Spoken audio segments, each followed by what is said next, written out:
Hi friends, welcome back to my YouTube channel. ನೋಡಿ, ಇವತ್ತು ನಾನು ತಿಂಡಿಗೆ ಚಪಾತಿಯನ್ನು ಮಾಡ್ತಾ ಇದ್ದೀನಿ. ಆಯಿಲ್ ಏನು ಹಾಕ್ದೇನೆ ನಾನು ಸ್ಮೂತ್ ಆದಂಥ ಚಪಾತಿ ಹೇಗೆ ಮಾಡೋದು ಅಂತ ಹೇಳಿ ತೋರಿಸ್ಕೊಡ್ತಾ ಇದ್ದೀನಿ. ಮೊದಲನೇದಾಗಿ ನಾನು ಹಿಟ್ಟನ್ನು ತಗೊಂಡು ಸ್ವಲ್ಪ ಉಪ್ಪನ್ನು ಹಾಕಿದ್ದೀನಿ. ಜಾಸ್ತಿ ಉಪ್ಪು ತಿನ್ನಬಾರ್ದು. ಹಾಗಾಗಿ ನಾನು, ಯಾಕಂದರೆ ಕರಿ ಅಥವಾ ಪಲ್ಯದಲ್ಲಿ ಉಪ್ಪಿದ್ದೇ ಇರುತ್ತೆ, ಹಾಗಾಗಿ ನಾನು ಇಷ್ಟು ಹಿಟ್ಟಿಗೆ ಸ್ವಲ್ಪ ಉಪ್ಪನ್ನು ಹಾಕ್ತಾ ಇದ್ದೀನಿ. ಇದಕ್ಕೆ ನಾವು ತಣ್ಣೀರಿನಿಂದ ಇದನ್ನು ಕಲಿಸ್ಕೊಳ್ಳೋಣ. ಮಿಕ್ಸ್ ಮಾಡಿಕೊಂಡು ಮೊದಲು ಉಪ್ಪನ್ನು ನಿಧಾನ ಸ್ವಲ್ಪ ನೀರು ಎಷ್ಟು ಬೇಕೋ ಅಷ್ಟು ನೋಡಿಕೊಂಡು ನೀರನ್ನು ಹಾಕ್ತಾ ನಾವು ಹಿಟ್ಟನ್ನು ಕಲಿಸ್ಕೊಳ್ಳೋಣ.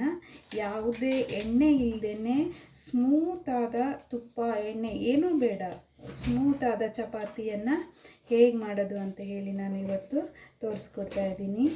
ಹಿಟ್ಟನ್ನು ಉಪ್ಪು ಹಾಕಿ ಮಿಕ್ಸ್ ಮಾಡಿರ್ತೀವಲ್ವ ನೀರನ್ನು, ಅದನ್ನು ಎಲ್ಲ ಕಡೆನೂ ಸೇರೋ ಥರ ಡ್ರೈ ಇರುವಾಗಲೇ ಎಲ್ಲ ಮಿಕ್ಸ್ ಮಾಡ್ಕೋಬೇಕು.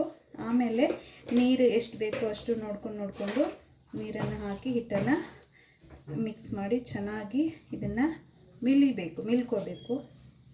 ಮಿಲ್ದು ಇದನ್ನು ಒಂದು ಅರ್ಧ ಗಂಟೆ ನೆನೆಸಿಟ್ಕೊಂಡು ಮಾಡಬೇಕು. ಚಪಾತಿ ಹಿಟ್ಟನ್ನು ಒಂದು ಅರ್ಧ ಗಂಟೆ ಮಾಡೋದಕ್ಕಿಂತ ಅರ್ಧ ಗಂಟೆ ಮುಂಚೆನೇ ನಾವು ಕಲಸಿ ಇಟ್ಕೊಂಡ್ರೆ ತುಂಬ ಸ್ಮೂತಾಗೂ ಬರುತ್ತೆ ಮತ್ತು ಹೀಟ್ ಆಗಲ್ಲ ಚಪಾತಿ. ಎಷ್ಟೋ ಜನ ಹೇಳ್ತಾರೆ ಚಪಾತಿ ಹೀಟ್ ಅಂತ ಹೇಳಿ. ನಾವು ಹೀಟ್ ಆಗಬಾರ್ದು ಅಂತ ಅಂದರೆ ಇದನ್ನು ಚೆನ್ನಾಗಿ ಮಿಕ್ಸ್ ಮಾಡಿ ನೀರನ್ನು ಹಾಕಿ ಕಲಸಿ ಹಿಟ್ಟನ್ನು ರೆಡಿ ಮಾಡಿ ನಾದಿ ಎಲ್ಲ ಮಾಡಿ ಅದನ್ನು ಅರ್ಧ ಗಂಟೆ ನೆನೆಯಲು ಬಿಟ್ಟರೆ ನಮಗೆ ಅದು ಚೆನ್ನಾಗಿ ನೆಂದಿರುತ್ತೆ, ನೀರೆಲ್ಲ ಕುಡ್ಕೊಂಡಿರುತ್ತಲ್ವ, ಹಾಗಾಗಿ ಸ್ಮೂತು ಆಗುತ್ತೆ ಮತ್ತು ಹೀಟ್ ಆಗಲ್ಲ. ಎಷ್ಟೋ ಜನ ಅದಕ್ಕಾಗಿ ಹೀಟ್ ಆಗುತ್ತೆ ಚಪಾತಿ ತಿಂದರೆ ನಮಗಾಗಲ್ಲ ಅಂತ ಹೇಳಿ ಎಷ್ಟೋ ಜನ ಚಪಾತಿಯನ್ನು ತುಂಬ ಕಡಿಮೆ ತಿಂತಾರೆ. ಚಪಾತಿ ತಿಂದೇ ಇರೋರೇ ಹೆಚ್ಚು. ನಮ್ಮ ಮನೆಯಲ್ಲೂ ಕೂಡ ತುಂಬ ಜನ ಚಪಾತಿನೇ ತಿನ್ನಲ್ಲ. ಹೀಟ್ ಆಗುತ್ತೆ, ತಿನ್ನಬೇಡಿ ಅಂತ ಹೇಳ್ತಾರೆ. ಹಾಗೇನೂ ಆಗಲ್ಲ. ಅರ್ಧ ಗಂಟೆನ ನಾದಿ ಅರ್ಧ ಗಂಟೆ ಬಿಟ್ಟು ಚಪಾತಿಯನ್ನು ಮಾಡ್ಕೊಂಡ್ರೆ ಆವಾಗ ಏನೂ ಆಗಲ್ಲ, ಹೀಟು ಆಗಲ್ಲ, ಏನೂ ಆಗಲ್ಲ. ಹೀಗೆ ಚೆನ್ನಾಗಿ ಮಿಲ್ಕೋಬೇಕು. ನಾವು ಇದಕ್ಕೆ ಮಿಲಿಯೋದು ಅಂತ ಹೇಳ್ತೀವಿ, ಕೆಲವೊಂದು ಕಡೆ ನಾದೋದು ಅಂತ ಹೇಳ್ತಾರೆ, ನಾವು ಮಿಲಿಯೋದು ಅಂತ ಹೇಳ್ತೀವಿ. ಹಿಟ್ಟನ್ನು ತುಂಬ ಚೆನ್ನಾಗಿ ಹೀಗೆ ಕೈಯಲ್ಲೇ ಮಿಲ್ಕೋಬೇಕು.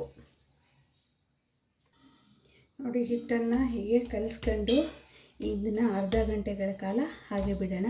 ಏನು ಮಾಡಬೇಕಂದ್ರೆ ಇದಕ್ಕೆ ಫುಲ್ ಕವರ್ ಆಗೋ ಥರ ಒಂದು ಬಾಕ್ಸಿಂದ ಏನು ಮಾಡಬೇಕು, ಹಿಟ್ಟನ್ನು ಕವರ್ ಮಾಡಿ ನಾವು ಇಡಬೇಕು. ಗಾಳಿ ಆಡದೇ ಇರೋ ಥರ.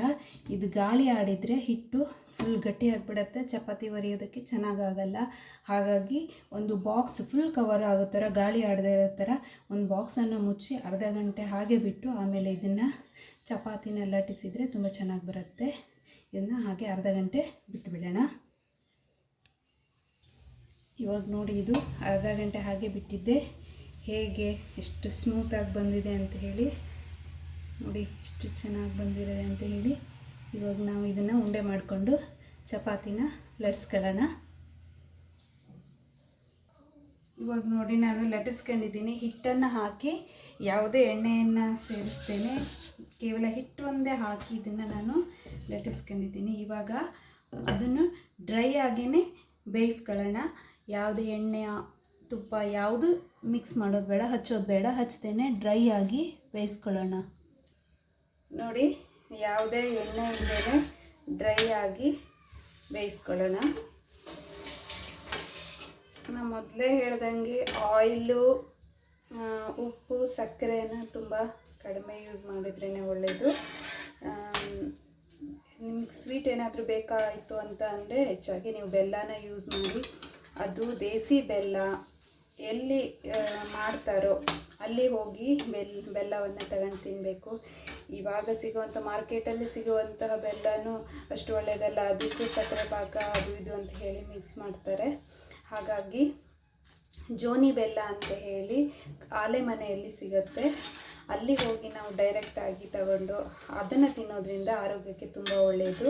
ನಿಮಗೇನಾದರೂ ಸ್ವೀಟ್ ಬೇಕು ಅಂತ ಅಂದ್ರೇ ನೀವು ಬೆಲ್ಲದಲ್ಲೇ ಎಲ್ಲ ರೀತಿ ಸ್ವೀಟ್ಗಳನ್ನು ಮಾಡ್ಕೋಬೋದು.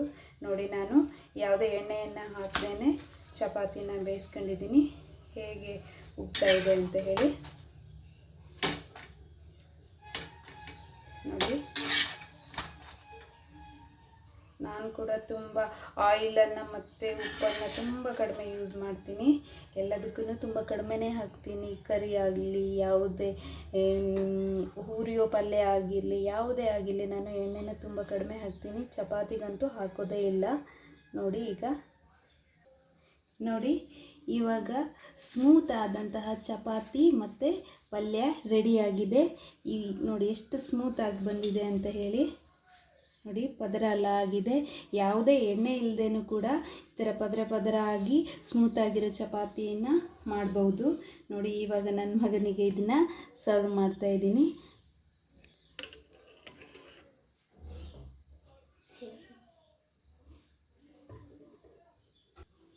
ನೀವು ಇದೇ ಥರನೇ ಆಯಿಲ್ ಇಲ್ಲದೇ ಚಪಾತಿನ ಮನೆಯಲ್ಲಿ ಟ್ರೈ ಮಾಡಿ ನೋಡಿ, ಹೇಗಾಗಿದೆ ಅಂತ ಹೇಳಿ ನನಗೆ ಕಮೆಂಟ್ ಮಾಡಿ. ನಿಮಗೂ ಇಷ್ಟ ಆಗುತ್ತೆ ಅಂತ ನಾನು ಅಂದ್ಕೊಳ್ತಿದ್ದೀನಿ. ಓಕೆ, ಬಾಯ್.